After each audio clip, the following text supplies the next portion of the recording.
자네 혼자 된 지가 10년인데 신발장에 이 번쩍거리는 남자 구두는 다 뭐요? 이거 백화점 명품 아니야? 270ml는 좋게 넘는 사이즈인데 대체 누굴 숨겨놓은 거야? 아니야 말수가 제발 그냥 잘못 본 거야. 오늘은 그냥 돌아가죠. 응? 못 본 척은 무슨. 방금 안방에서 소리 났지? 누구 있는 거지? 나와보라고 해. 푸드득하고 비닐봉지가 무릎에 닿을 때마다 김치 국물이 튀어 올랐습니다. 새벽같이 일어나 담근 배추김치와 무생채, 그리고 삼계탕 국물까지 식지 않게 보온병에 꽉꽉 눌러 담아왔거든요. 사돈 영인의 집까지는 골목길로 15분쯤 걸리는데 12월 찬바람이 귓불을 칼로 베는 것처럼 따끔했습니다. 하지만 저는 멈출 수가 없었어요. 엊그제 우리 집에서 남편 제사를 지낼 때 본 영희 사돈의 얼굴이 자꾸만 눈앞에 어른거렸거든요. 말숙이네 고마워. 나도 이제 혼자 된 지 10년인데 언제까지 남의 제사상에 얹혀먹나 싶어 미안하네. 그때 영희 사돈이 제 손을 꼭 쥐며 했던 말이었습니다. 손바닥은 얼음장처럼 차가웠고 입술 끝은 파르르 떨리고 있었어요. 웃고 있는 것 같은데 눈가는 축 처져서 마치 울다 만 사람처럼 보였습니다. 제사상 음복을 받으면서도 숟가락질이 영 힘없더라고요.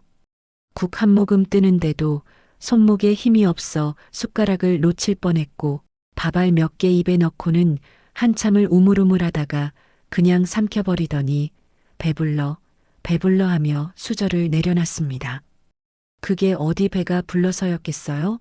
뭔가 속이 타들어가는데 밥이 넘어갈 리가 있나요? 저는 그날 밤 잠이 안 와서 뒤척이다가 새벽같이 벌떡 일어나 부엌으로 갔습니다. 영희 사돈 혼자 얼마나 쓸쓸할까. 반찬이라도 실컷 해다 줘야지. 그렇게 마음먹고 부지런히 손을 놀린 거였어요.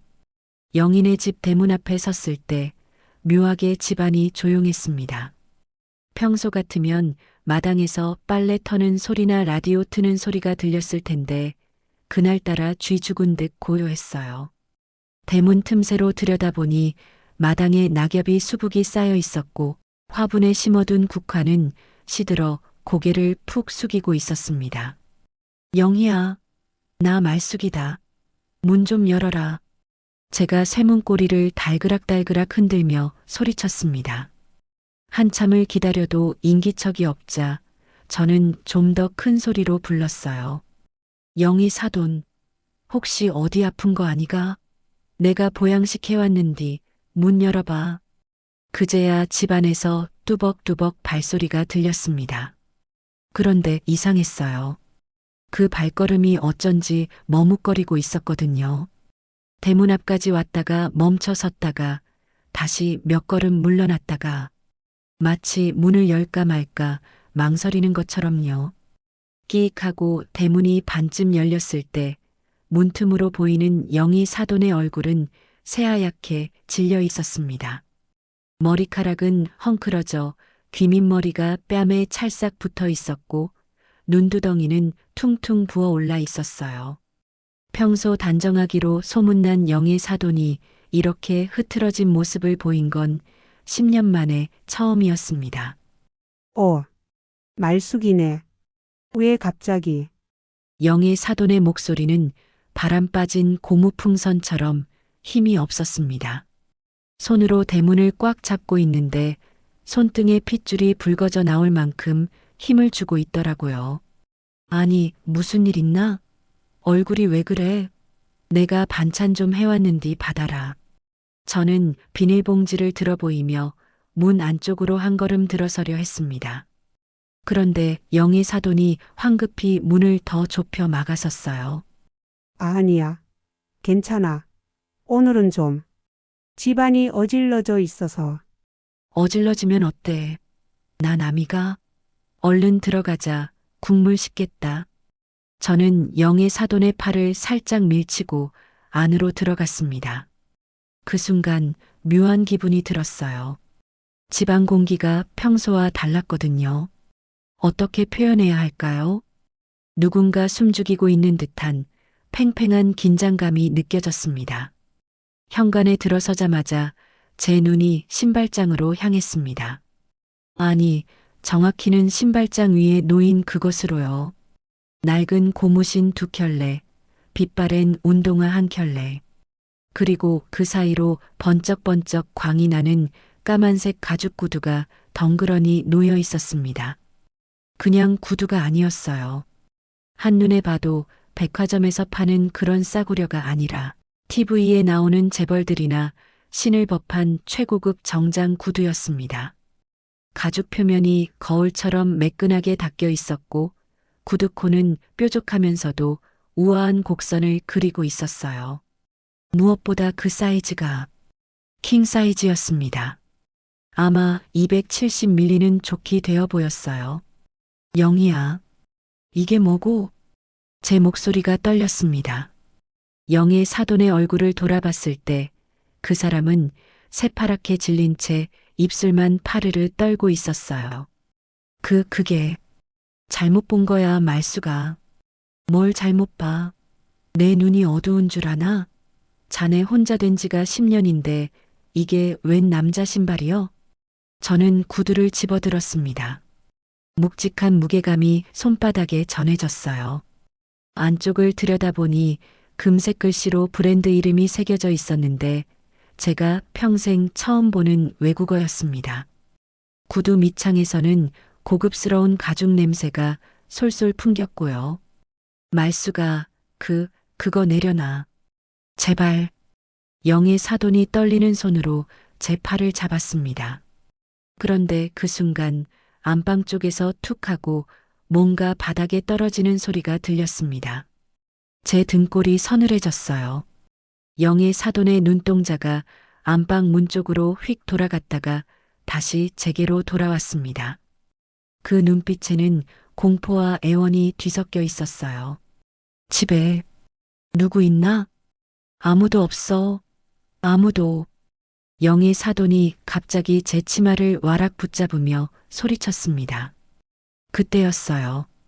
안방 문고리가 드르륵 소리를 내며 천천히 돌아가기 시작한 거예요. 으악! 영의 사돈이 비명을 지르며 제 몸을 현관 쪽으로 확 밀쳤습니다. 68 할머니의 힘이라고는 믿기지 않을 만큼 강한 힘이었어요. 저는 중심을 잃고 비틀거리며 대문 밖으로 나뒹굴었고 손에 들고 있던 구두는 마당 한가운데 떨어졌습니다. 미안해 말수가. 오늘은 안 돼. 돌아가줘.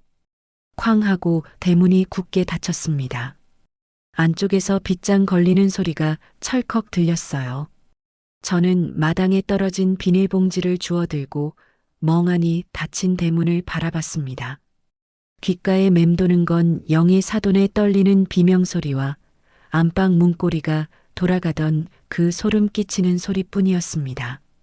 집으로 돌아오는 길 내내 제 머릿속에는 그 번쩍이는 까만 구두만 어른거렸습니다. 10년 동안 홀로 지내며 수절한다던 영희 사돈의 집에 대체 누구의 구두가 놓여 있던 걸까요? 그리고 안방에는 누가 숨어 있었던 걸까요? 겨울바람이 옷깃 사이로 파고들었지만 등줄기를 타고 흐르는 땀은 식을 줄 몰랐습니다. 안녕하세요. 시니어톡입니다. 방금 들으신 이야기 어떠셨나요? 10년을 혼자 지내며 수절하던 사돈댁 신발장에서 킹사이즈 남자 구두를 발견한 말숙 할머니의 충격이 고스란히 느껴지셨을 겁니다. 새벽같이 일어나 정성껏 반찬을 담아 사돈을 위로하러 갔다가 오히려 의심과 불안만 안고 돌아오셨으니 말이에요. 그런데 여러분, 더 걱정스러운 건 영희 사돈의 그 공포에 질린 얼굴입니다.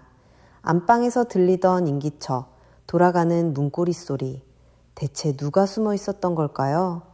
아이고, 저는 이러다가 영희 사돈이 사기꾼한테 넘어간 건 아닐까 걱정입니다. 10년 동안 혼자 외롭게 지내다 보니 달콤한 말 몇 마디에 속아서 집문서라도 넘겨준 건 아닐까요? 아니면 더 무서운 일이, 혹시 그 구두 주인이 나쁜 마음을 품고 영희 사돈을 위협하고 있는 건 아닐까요? 말숙 할머니의 불안한 예감이 현실이 되는 건 아닐지 정말 마음이 놓이지 않습니다. 과연 어떻게 될까요? 계속해서 들어보시죠. 그날 이후로 사흘밤을 꼬박 뜬 눈으로 지새웠습니다. 이불 속에 누워 있어도 자꾸만 영희 사돈의 창백한 얼굴이 떠올랐고 그 번쩍이는 구두가 눈앞에서 어른거렸어요. 베개를 뒤집어 쓰고 눈을 질끈 감아봐도 소용없었습니다. 안방 문고리 돌아가던 그 으스스한 소리가 귓가를 떠나지 않았거든요. 영감, 나 영희 사돈네 집에 다시 가봐야겠어. 저는 결국 사흘째 되는 날 아침 남편 영정사진 앞에서 중얼거렸습니다. 액자 속 남편은 여전히 온화하게 웃고 있었지만 제 가슴속은 불안으로 꽉 차 있었어요. 찻잔에 물을 따라 올리는 손끝이 바들바들 떨렸습니다.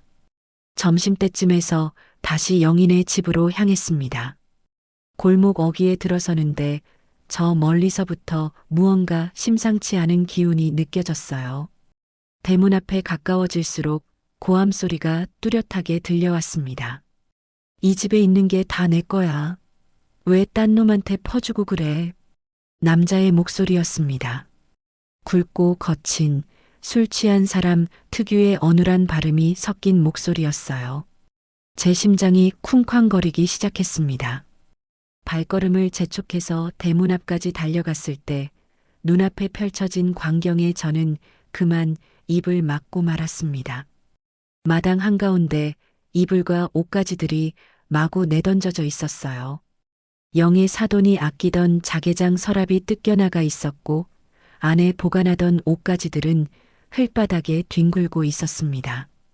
장독대 옆에는 깨진 항아리 파편들이 널브러져 있었고 김치 국물이 사방에 튀어 있었어요. 철수야, 제발. 그만 좀 해라. 엄마가 빌게. 영희 사돈의 목소리가 들렸습니다. 떨리고 갈라지고 울먹이는 목소리였어요. 저는 황급히 대문을 박차고 들어갔습니다. 아니, 이게 무슨 짓이여? 마루 위에서 본 광경은 더 끔찍했습니다. 영희 사돈은 마루 끝에 쭈그리고 앉아 있었는데 흰 저고리가 찢어져 어깨가 훤히 드러나 있었어요. 머리카락은 산발이 되어 얼굴을 가리고 있었고 볼에는 시뻘건 손자국이 선명했습니다. 그 앞에 서 있는 사람은 영희 사돈의 아들 철수였습니다. 38살 사내가 눈이 시뻘겋게 충혈된 채 한 손에는 소주병을 들고 있었어요. 셔츠는 단추가 반쯤 떨어져 나가 있었고 바지에는 흙이 잔뜩 묻어 있었습니다. 아, 시끄러워. 늙은이들 왜 이렇게 많아? 철수가 저를 돌아보며 소주병을 휘둘렀습니다. 술 냄새가 코를 찔렀어요. 지독한 소주 냄새에 담배 냄새, 그리고 며칠은 씻지 않은 듯한 땀 냄새까지 뒤섞여 있었습니다. 철수야, 내가 지금 뭐 하는 거요? 내 어미한테 손찌검을 하다니. 손찌검? 이게 손찌검이라고? 10년 동안 수절한다고 난리 피우더니 딴 남자 집에 끌어들여 놓고. 철수가 신발장을 발로 걷어찼습니다. 쾅 하는 소리와 함께 신발장 문짝이 떨어져 나갔고 안에 있던 신발들이 우수수 쏟아졌어요. 그 속에서 급감한 구두가 대굴대굴 굴러나왔습니다. 이거 봐. 이거 킹사이즈 남자 구두가 우리 집에 왜 있어? 엄마, 그놈이 누구야? 재벌이야? 그래서 우리한테 줄 돈 다 그놈한테 준 거야? 철수가 구두를 집어들어 벽에 내던졌습니다. 쿵 하는 둔탁한 소리와 함께 벽에 구두 자국이 남았어요. 그렇게 비싼 구두가 마구 굴러다니는 모습이 참 처량했습니다. 아니다, 철수야. 하늘에 맹세코 그런 일 없다. 엄마는 정말. 거짓말하지 마. 말숙이 아줌마도 봤잖아. 여기 남자 있는 거. 그놈 어디 갔어? 나와. 내 엄마 꼬셔서 돈 뜯어먹은 놈. 철수가 안방 문을 발로 걷어차며 소리쳤습니다. 문짝이 와지끈 소리를 내며 경첩이 삐걱거렸어요. 철수야, 정신 차려. 내 어미가 그럴 사람이가. 저는 철수의 팔을 붙잡았습니다. 그런데 그 순간 철수가 팔을 확 휘둘러 저를 밀쳤어요. 남의 집안일에 끼어들지 마. 아줌마도 공범이지? 같이 짜고 우리 엄마 재산 빼돌린 거지? 저는 마루 끝에 주저앉고 말았습니다. 엉덩이뼈가 딱딱한 마루에 부딪혀 찌릿한 통증이 올라왔어요. 그 사이 철수는 영희 사돈의 방으로 들어가 장롱을 뒤지기 시작했습니다. 서랍이 하나씩 뽑혀 나오고 옷가지들이 바닥에 내팽개쳐졌어요. 이불 속, 베개 밑, 옷장 구석구석. 철수는 미친 사람처럼 집안을 뒤졌습니다. 그러더니 벽장 깊숙한 곳에서 낡은 보자기에 쌓인 뭔가를 꺼냈어요. 있었네. 역시 철수가 보자기를 풀어 헤쳤습니다. 안에서 10,000원짜리 지폐 몇 장과 동전들이 쏟아졌어요. 영희 사돈이 10년 동안 푼푼히 모아둔 쌈짓돈이었습니다. 지폐는 낡아서 구겨져 있었고 모서리가 찢어진 것도 있었어요. 겨우 이것밖에 없어? 나머지는 어디 갔어? 그놈한테 다 줬지. 그게 다다. 엄마가 가진 게 그게 다야. 제발 그것만이라도 놔둬라. 다음 달 전기세 내야 하는데. 영희 사돈의 애원하는 목소리가 들렸습니다. 무릎을 꿇고 두 손을 싹싹 비비며 빌고 있었어요. 68 할머니가 제 자식 앞에서 무릎을 꿇고 있는 모습이라니. 전기세는 무슨, 내 도박 빚부터 갚아야지. 철수가 돈을 호주머니에 구겨 넣으며 현관으로 향했습니다. 그 모습을 보던 영희 사돈이 비틀거리며 일어나 철수의 바짓단을 붙잡았어요. 철수야, 엄마 말 좀 들어봐. 그 구두는 시끄러워. 철수가 다리를 휘저었고 영희 사돈은 그대로 마루에 쓰러졌습니다. 뒷머리가 마루 모서리에 부딪히는 소리가 똑 하고 들렸어요. 영희 사돈. 저는 비명을 지르며 달려갔습니다. 영희 사돈은 눈을 감은 채 축 늘어져 있었고 입가에서는 가느다란 신음만 새어나왔어요. 뒷머리를 만져보니 따뜻한 피가 손가락 사이로 스며들었습니다. 철수는 그런 어미를 한번 돌아보더니 그대로 대문 밖으로 나가버렸습니다. 구두를 한 짝 주머니에 쑤셔넣고서요. 영희야, 정신 차려. 영희 사돈. 저는 떨리는 손으로 영희 사돈의 뺨을 두드렸습니다. 마당에는 깨진 항아리 파편들과 흙투성이 옷가지들이 널브러져 있었고 저녁 햇살이 그 위로 비스듬히 비치고 있었어요. 10년 동안 홀로 지내며 자식 하나만 믿고 살아온 세월이 이렇게 짓밟혀버린 순간이었습니다. 영희 사돈의 입술은 파랗게 질려 있었고 숨소리는 점점 약해지고 있었습니다. 누가 좀 도와주세요. 사람 살려요. 제 외침이 텅 빈 마당에 메아리쳐 울렸습니다. 하늘은 어느새 붉게 물들어가고 있었고 찬바람이 마당을 휩쓸고 지나갔어요. 영희 사돈의 찢어진 저고리 자락이 바람에 펄럭이고 있었습니다. 영희 사돈을 겨우 정신 차리게 한 뒤 저는 제 집으로 모셔왔습니다. 등에 업고 오는 내내 영희 사돈의 몸은 나뭇가지처럼 가벼웠어요. 살이 다 빠져 갈비뼈가 등을 통해 제 가슴팍에 닿았고 숨소리는 가느다란 실처럼 겨우 이어지고 있었습니다. 집에 도착해서 방에 눕히고 뒷머리 상처를 소독하고 따뜻한 미역국을 끓여 먹이는 동안에도 영희 사돈은 한마디도 하지 않았습니다. 그저 천장만 멍하니 바라보며 눈물만 주르륵 흘렸어요. 눈물이 귓바퀴를 타고 베갯니드로 스며들어 얼룩을 만들었습니다. 영희야, 국 좀 먹어봐. 기운 차려야지. 제가 숟가락으로 국을 떠서 입가에 갖다 대도 영희 사돈은 고개를 살짝 돌릴 뿐이었어요. 입술은 바짝 마른 채 갈라져 있었고 눈동자에는 초점이 없었습니다. 그날 밤 영희 사돈은 식은땀을 흘리며 악몽에 시달렸습니다. 안 돼. 그거 아니야. 철수야, 엄마 말 좀 들어봐. 잠꼬대를 하며 손으로 허공을 휘저었어요. 저는 밤새 옆에 앉아 영희 사돈의 손을 꼭 잡아주었습니다. 차가운 손을 제 손바닥으로 감싸쥐고 있으면 가끔씩 손가락이 파르르 떨리는 게 느껴졌어요. 다음 날 아침 영희 사돈이 겨우 정신을 차렸을 때 제일 먼저 한 말이 있었습니다. 말수가, 그 구두 무사한가? 목소리는 쉬어서 잘 들리지도 않았는데 구두 걱정을 하고 있었어요. 아들한테 맞아 죽을 뻔했으면서도요.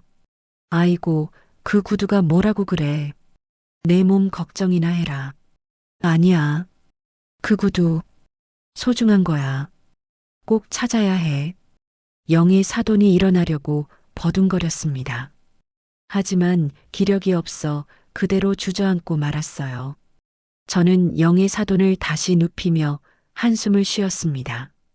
사실 저는 그날 영희네 집 마당에서 구두 한 짝을 몰래 주워왔습니다. 철수가 한 짝은 가져갔지만 벽에 내던져진 다른 한 짝은 화분 뒤에 굴러가 있었거든요. 왠지 모르게 그냥 놔두면 안 될 것 같아서 치마폭에 싸서 가져온 거였어요. 영희야, 있어. 한 짝은 내가 가져왔어. 저는 장롱 위에 올려뒀던 구두를 꺼내 보여줬습니다. 영희 사돈의 눈에 불빛이 돌아왔어요. 떨리는 손으로 구두를 받아들더니 마치 갓난아기를 안듯 소중하게 품에 안았습니다. 고마워. 말수가. 고마워. 영희 사돈이 구두를 쓰다듬으며 눈물을 흘렸습니다. 저는 그 모습을 보며 점점 더 의문이 깊어졌어요. 대체 이 구두가 뭐길래 목숨보다 소중하게 여기는 걸까요? 영희야, 이 구두가 대체 뭔데 그래? 솔직하게 말해봐. 나한테도 못 믿겠어? 저는 영희 사돈의 손을 꼭 잡고 물었습니다. 영희 사돈은 한참을 망설이더니 떨리는 목소리로 말문을 열었어요. 1년 전이었어. 공원에서. 영희 사돈의 이야기는 이랬습니다. 1년 전 가을, 영희 사돈이 혼자 공원을 산책하고 있을 때였대요. 벤치에 앉아 쉬고 있는데 바로 옆 벤치에서 정장 차림의 노신사가 갑자기 쓰러진 거래요. 얼굴이 새파래지고 입에서 거품이 나오는 걸 보고 영희 사돈이 황급히 물을 먹이고 119에 신고했답니다. 그분이 의식을 잃기 직전에 내 손을 꼭 잡고 고맙습니다라고 하셨어. 그 눈빛이 진심이었어. 구급차가 도착해서 그 노신사를 실어갔고 영희 사돈은 그대로 집에 돌아왔대요. 그런데 며칠 후 집 앞에 고급 세단이 한 대 서 있고 양복 입은 사람이 선물 상자를 들고 기다리고 있더래요. 그분이 회장님께서 감사의 뜻을 전하라 하셨다며 상자를 두고 갔어. 상자 안에는 현금 1,000만 원이 들어 있었어. 저는 입이 딱 벌어졌습니다. 1,000만 원이라니요. 그런데 나는 돈을 받을 수가 없었어. 사람 살리는 건 당연한 일인데 돈을 받으면 안 될 것 같았어. 그래서 그분들한테 꼭 돌려드리고 싶다고 주소라도 알려달라고 했는데 거절당했어. 영희 사돈은 몇 달 동안 그 돈을 그대로 보관하고 있었답니다. 쓸 수도 없고 돌려줄 곳도 몰라서요. 그러던 어느 날 또다시 그 세단이 나타났고 이번에는 노신사가 직접 내려왔답니다. 회장님이 직접 오셨어. 그분이 나한테 고개를 숙이시는 거야. 제 목숨을 구해주셨는데 이 정도는 당연하다면서. 그날 노신사는 영희 사돈과 한참을 이야기했답니다. 영희 사돈이 10년 동안 혼자 살아온 이야기, 자식 키우느라 고생한 이야기를 들으시더니 갑자기 구두를 벗어 현관에 놓으셨대요. 제가 가끔 들르겠습니다. 외로우실 때 말동무라도 되어드리고 싶습니다라고 하셨어. 그리고 정말 가끔씩 오셔서 차 한잔 하고 가셨어. 영의 사돈의 목소리가 점점 작아졌습니다. 뺨이 발그레하게 물들었어요. 그런데 그분이 마지막으로 오신 날이 바로 말숙이 내가 본 그날이었어. 갑자기 오셔서 나도 당황했고 저는 한참을 말없이 앉아 있었습니다. 그러니까 구두의 주인은 영의 사돈이 구해준 재벌 회장이었던 거예요. 둘 사이에는 아무 잘못도 없었던 거고요. 아이고, 그럼 철수 그놈한테 제대로 설명을 했어야지. 말을 안 들어. 내가 아무리 설명해도. 그때 마당에서 왁자지껄한 소리가 들렸습니다. 저는 창문으로 다가가 밖을 내다봤어요. 그리고 그만 숨이 턱 막혔습니다. 대문 앞에 철수가 서 있었는데 혼자가 아니었어요. 선글라스 낀 건장한 사내들 서너 명이 철수 주위를 둘러싸고 있었습니다. 사채업자들이었어요. 우리 엄마 여기 있지? 당장 나와. 그 재벌 할아버지 전화번호 불라고. 철수의 목소리가 대문을 뚫고 들어왔습니다.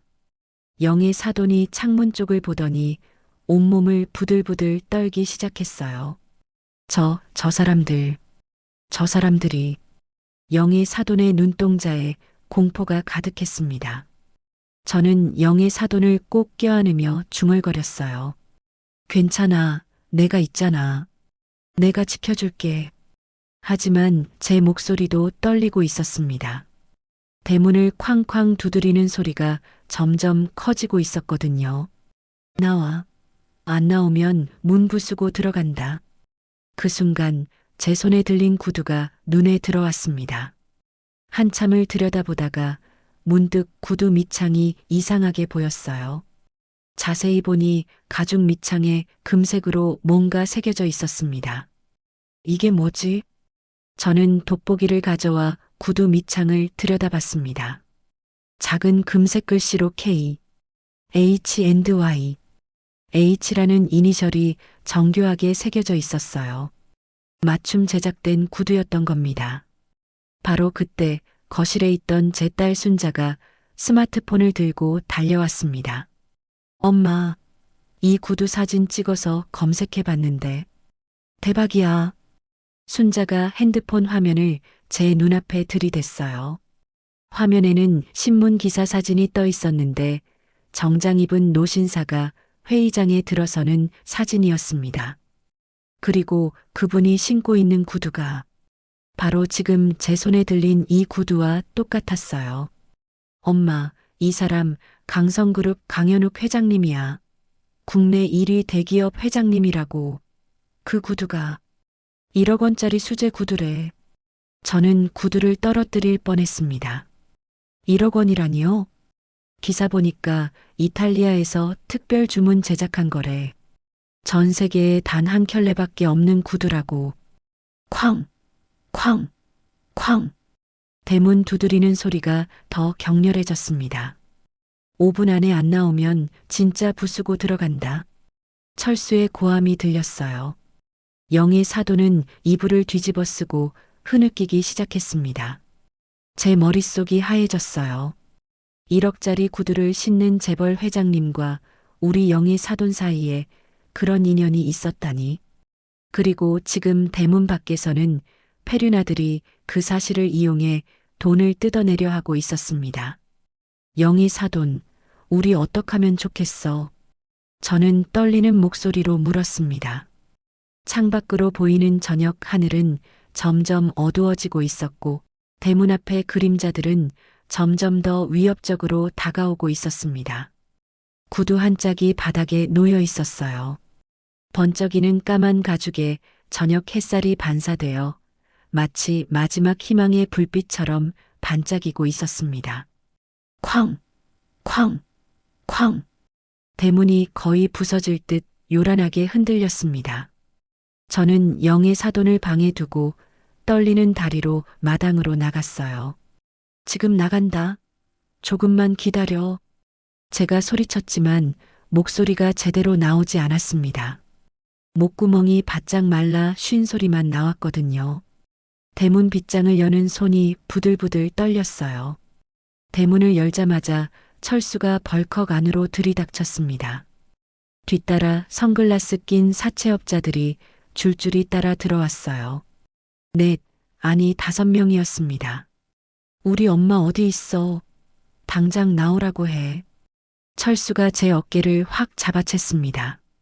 술 냄새가 코를 찔렀어요. 어젯밤부터 계속 마신 듯 눈은 충혈되어 있었고 얼굴은 벌겋게 달아올라 있었습니다. 철수야, 내 어미는 지금 아파서 누워 있어. 제발 조용히. 조용히? 웃기지 마. 그 재벌 할아버지 전화번호 당장 내놔. 안 그러면. 그때 사채업자 중 한 명이 낮게 웃었습니다. 철수 씨, 전화번호는 뭐하러 필요해요? 그냥 할머니한테 직접 돈 받으면 되잖아요. 어차피 재벌 할아버지가 돈 줬을 테니까. 맞아. 엄마, 돈 어디 숨겨뒀어? 1,000만 원? 아니면 억대? 철수의 눈빛이 이상하게 반짝였습니다. 돈에 눈이 먼 사람 특유의 섬뜩한 광기가 서려 있었어요. 철수야, 내 어미한테는 돈 없어. 그분은 그냥 가끔 들러서 차나 한잔하고. 개소리. 재벌이 그냥 놀러만 왔겠어? 엄마, 나와. 안 나오면 이 집 다 부숴버린다. 철수가 마루로 올라서려는 순간 방문이 스르륵 열렸습니다. 영의 사돈이 비틀거리며 나왔어요. 얼굴은 창백했고 몸은 가냘프게 떨리고 있었지만 눈빛만은 단호했습니다. 철수야, 그만해라. 엄마, 돈 어디 있어? 그 회장님한테 받은 돈. 없다. 정말 없어. 그분한테 받은 건 아무것도. 거짓말. 이 할망구가. 철수가 영의 사돈의 팔을 낚아챘습니다. 영의 사돈이 비명을 지르며 비틀거렸어요. 저는 뛰어가 철수를 떼어내려 했지만 사채업자 한 명이 제 팔을 붙잡았습니다. 할머니, 가만히 있어요. 안 다치게 해줄게요. 차가운 목소리였어요. 저는 발버둥 쳤지만 사내의 소나기는 쇠사슬처럼 단단했습니다. 엄마를 강제로라도 데려가야겠어. 회장님 집 찾아가서 돈 받아낼 거야. 철수가 영의 사돈을 대문 쪽으로 끌고 가기 시작했습니다. 영의 사돈은 마당 흙바닥에 발을 질질 끌며 저항했지만 힘이 없었어요. 나 줘. 철수야, 제발. 영의 사돈의 울부짖음이 저녁 하늘에 메아리 쳤습니다. 저는 눈물이 핑 돌았어요. 이렇게 속수무책으로 당할 수밖에 없다니. 바로 그때였습니다. 부르릉 마이너스. 골목 입구에서 자동차 엔진 소리가 들려왔어요. 처음엔 한 대인 줄 알았는데 2대, 3대. 계속 이어졌습니다. 검은색 고급 세단들이 줄지어 골목으로 들어오고 있었어요. 뭐야? 철수가 영의 사돈을 놓고 골목을 바라봤습니다. 사채업자들도 하나둘 고개를 돌렸어요. 첫 번째 차에서 정장을 입은 경호원들이 우르르 내렸습니다.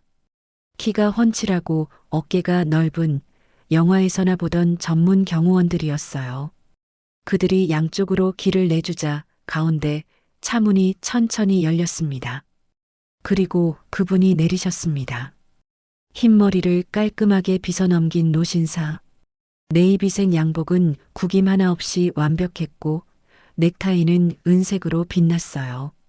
손에는 구두 한 짝을 들고 계셨습니다. 영인의 집에서 철수가 가져간 바로 그 구두였어요. 내 구두짝을 찾는 모양이군.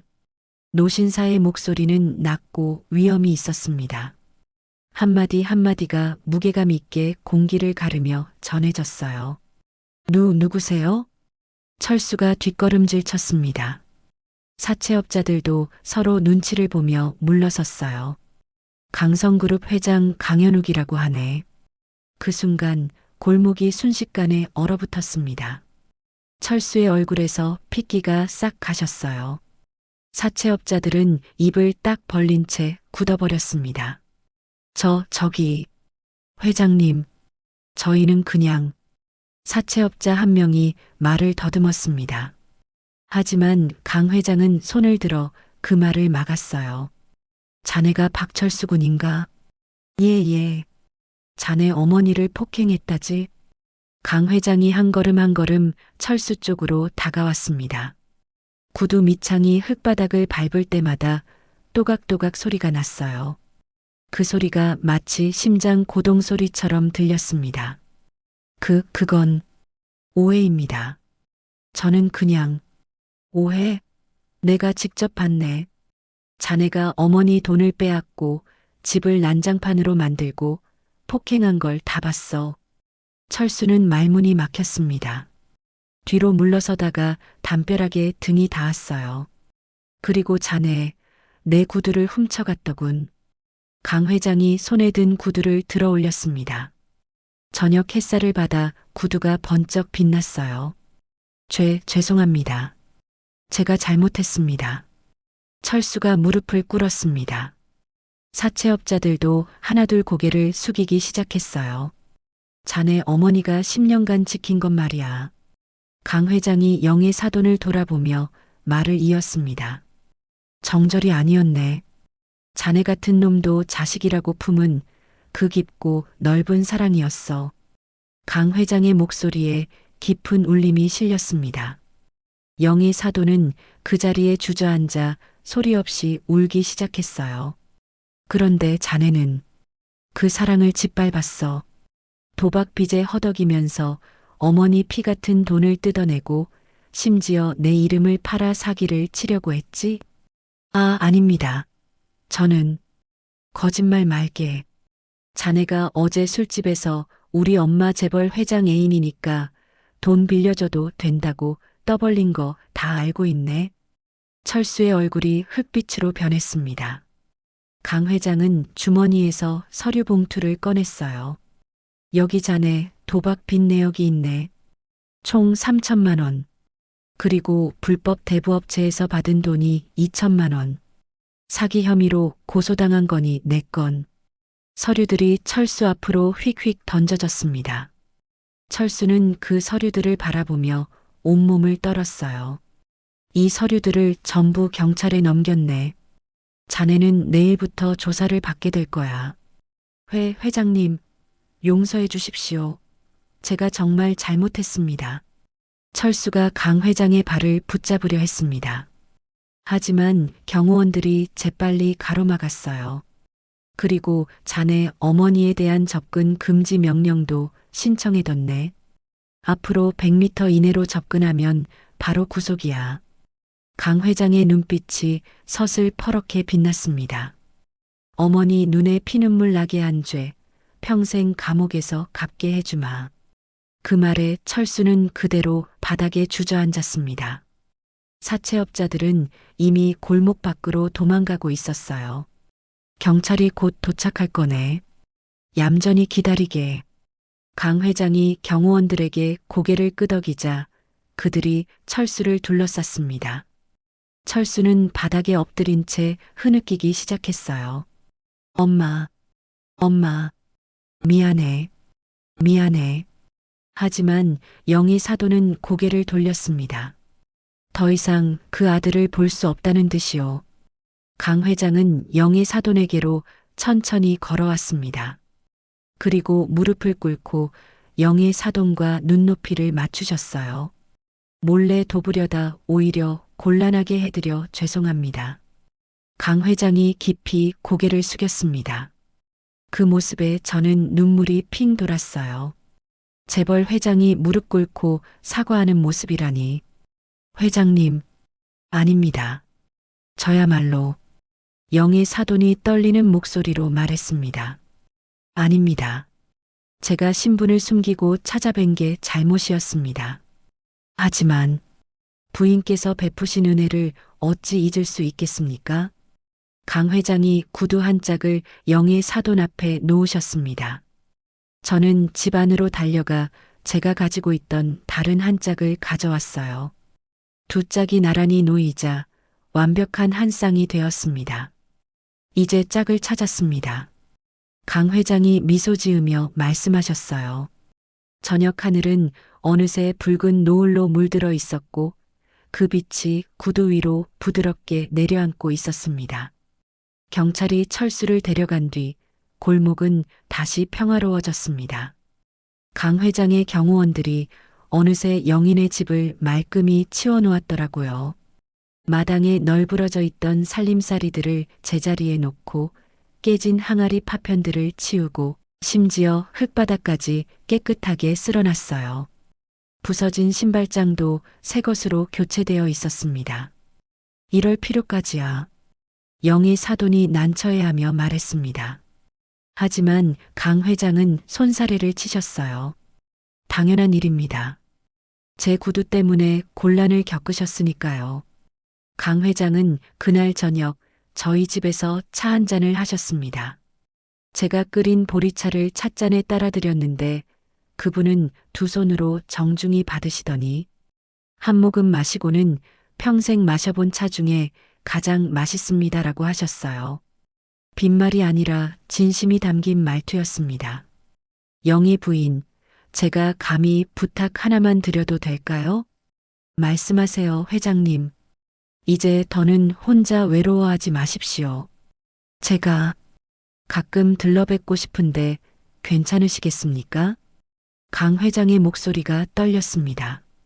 이른을 넘긴 노인의 목소리에 그런 떨림이 있다는 게 신기했어요.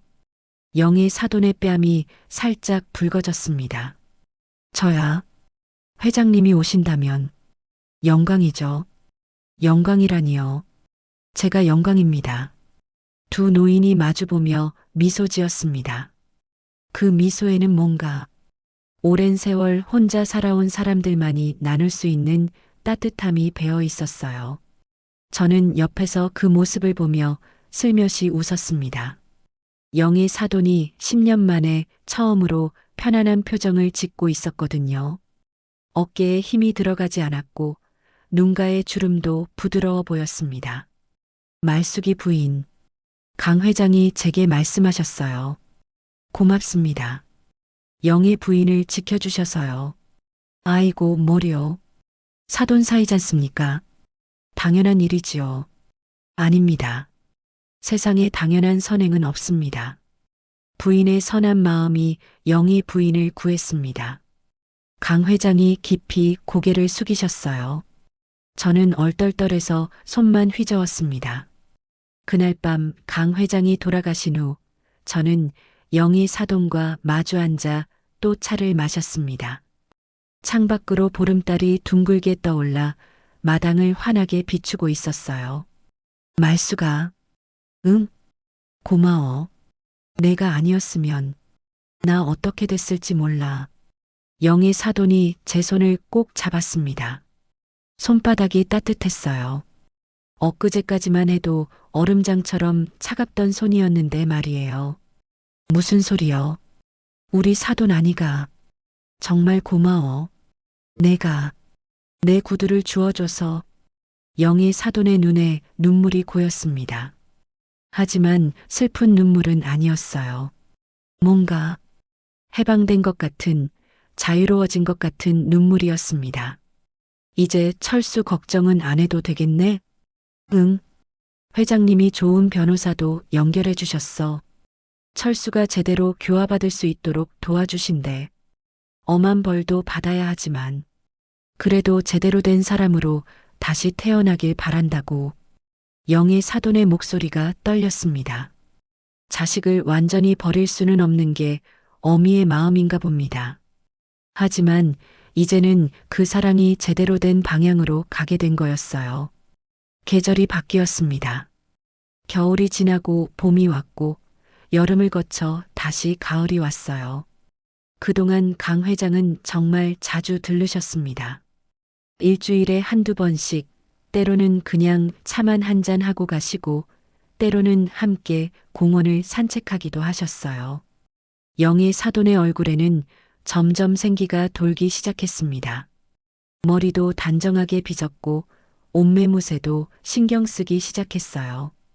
어느 가을 오후 저는 영인의 집 마당으로 불쑥 찾아갔습니다. 반찬 봉지를 한 아름 들고서요. 대문을 열고 들어서는데 마당 평상에 세 사람이 앉아 있었어요. 영희 사돈, 강 회장, 그리고 이게 웬일입니까? 제 자리까지 비워두셨더라고요. 말수가 마침 잘 왔다. 막 콩국수 만들었는디 같이 먹자. 영희 사돈이 환하게 웃으며 손짓했습니다. 평상 위에는 시원한 콩국수 그릇들이 놓여 있었고 김치며 깍두기며 반찬이 소담스럽게 차려져 있었어요. 아이고, 내가 반찬 가져왔는디 이미 다 차렸네. 괜찮아, 괜찮아. 이리 와서 앉아. 저는 평상에 올라가 그들 옆에 앉았습니다. 따뜻한 가을 햇살이 마당 가득 쏟아지고 있었어요. 감나무에서는 주홍빛 감들이 주렁주렁 매달려 있었고 마당 한 구석 코스모스가 바람에 살랑살랑 흔들리고 있었습니다. 자, 다들 드세요. 영의 사돈이 국수를 한 젓가락 집어 입에 넣었습니다. 강 회장도 젓가락을 들었고 저도 따라 먹기 시작했어요. 차가운 콩국물이 목으로 넘어가는데 세상에서 제일 맛있는 국수 같았습니다. 사돈. 제가 국수를 후루룩 먹다가 말을 꺼냈어요. 응? 신발장에 남자 구두 있는 게 이렇게 든든할 줄 몰랐네. 그 말에 영희 사돈이 빵 터졌습니다. 강 회장도 허허 웃으셨고 저도 따라 웃었어요. 새 노인의 웃음소리가 가을 하늘로 울려 퍼졌습니다. 마당 한쪽 신발장 위에는 그 까만 구두가 나란히 놓여 있었어요. 햇살을 받아 반짝이는 구두는 이제 더 이상 비밀이나 의심의 상징이 아니었습니다. 그저 새로운 시작의 상징이었어요. 영의 사돈이 10년간 지켜온 외로움은 끝이 났고 새로운 황혼이 따뜻하게 시작되고 있었습니다. 참 회장님, 다음 주에 우리 손주 돌잔치인데 오실 수 있으세요? 당연히 가야죠. 초대해 주셔서 영광입니다. 그럼 우리 다 같이 가요. 우리가 이제 한 식구나 다름없잖아요.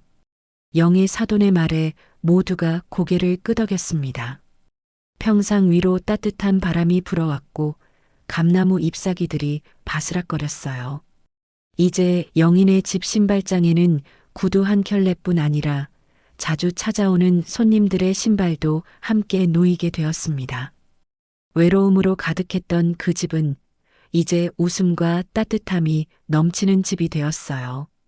저녁 햇살이 네 사람의 그림자를 길게 늘어뜨렸습니다. 콩국수 먹는 소리, 웃음소리, 그리고 가끔씩 들리는 한숨 섞인 참 좋네, 참 좋아라는 중얼거림이 마당을 채웠어요. 인생의 황혼, 그 끝자락에서 만난 새로운 인연들. 그것이 얼마나 소중하고 아름다운 것인지 저는 그날 알았습니다. 여러분, 오늘 들려드린 이야기 어떠셨나요? 10년 동안 혼자 지내며 수절하던 사돈댁 신발장에서 발견한 킹사이즈 구두. 처음엔 의심과 오해의 씨앗이 되는 듯 했지만 결국 그 구두는 새로운 인연과 희망의 다리가 되었습니다. 말숙 할머니의 따뜻한 마음이 없었다면 영희 할머니는 아들의 폭력과 오해 속에서 헤어나지 못했을 겁니다. 그리고 강 회장님의 진심 어린 은혜 갚기가 없었다면 영희 할머니의 외로운 황혼은 계속되었겠죠. 우리가 이 이야기에서 배울 수 있는 것은 무엇일까요? 첫째, 진정한 선행은 대가를 바라지 않는다는 것입니다.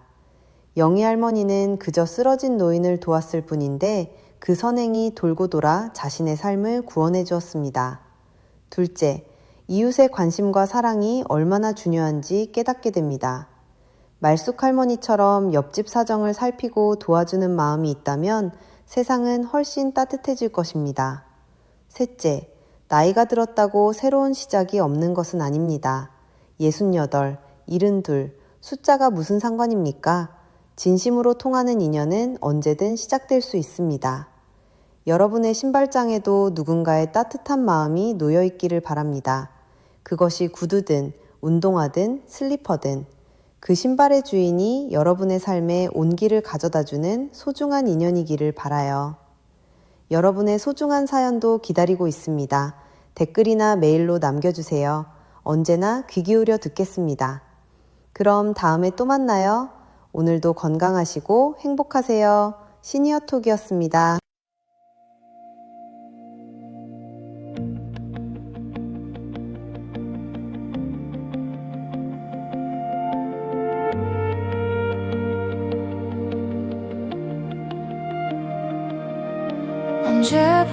언제부터였을까 해가 이렇게도 부드럽게 느껴진 게